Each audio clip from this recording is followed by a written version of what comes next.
The idea that Vince McMahon is rushing back because he has to, it's so important to the company, his argument, that he be involved in whatever's going to happen because it's imperative that a sale happens before the next rights fee. Not even before. Now somebody will jump on you for that. Not necessarily before, but concurrently with, at least, is what his... At the latest, I think their hope is, because here's the issue. What is the rights fee going to be? There was a report, and a Morgan Stanley analyst concluded that the price tag for SmackDown could not be justified.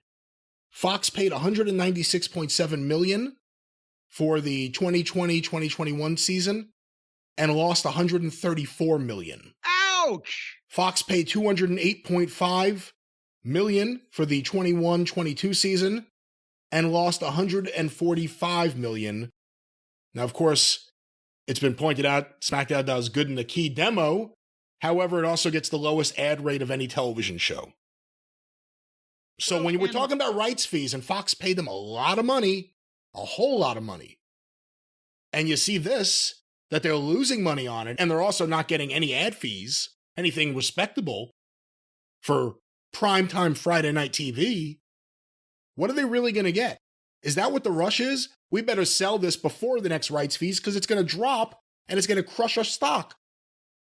Well, and I saw that piece, and the figure, I had no idea, because that's something that everybody has covered and talked about, how much the networks pay for rights fees, for anything, wrestling, football, whatever. Nobody ever actually goes and does the math and the accounting on what they get for their money and how much return they get on it. And that was startling to me.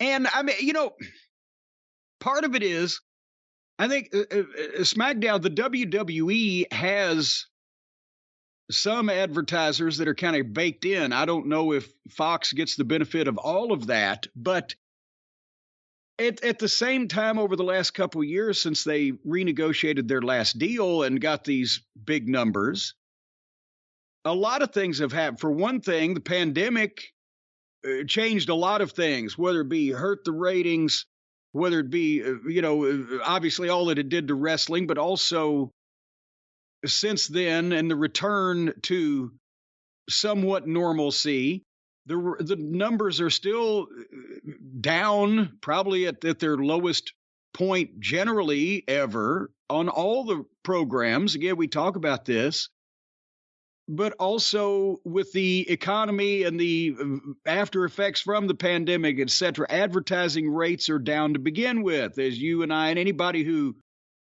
does a program with advertisers knows.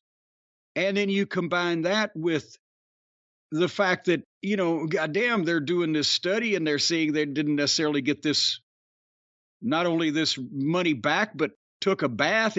That's past point where you can call it a loss leader. And I don't know whether they're doing this with football and basketball and everything else too. It may be a lot of these numbers start coming down more in the realm of reason, because they seemed just wacky when we heard about them the first time for all these sports. So if that's the case, that's what we've been saying. I've said a million times, they better be glad they don't have to sell tickets anymore. They might have to start selling a few fucking tickets. When you're looking at WWE and you're baking into the cake whatever number you have in your head for the value of the next rights fees deal for SmackDown, for Raw, whatever you think they're going to get for international, whatever all that money is, whatever you think that is, that's baked into the cake, whatever the price tag is. If you're a Comcast, you're buying the company that you're already paying all this money to. So you can't look at any of that rights fee stuff as any future revenue, because you're just buying the content you're going to be airing that you're already paying for. So the price tag at WWE is going to be interesting. If they get the full rate, it'll be from the Saudis, because they have unlimited capital. People were talking about Comcast or the cons or this and that. Take all of their money, the companies and the individuals, and multiply it, and that's how much the Saudis have. So they can do it.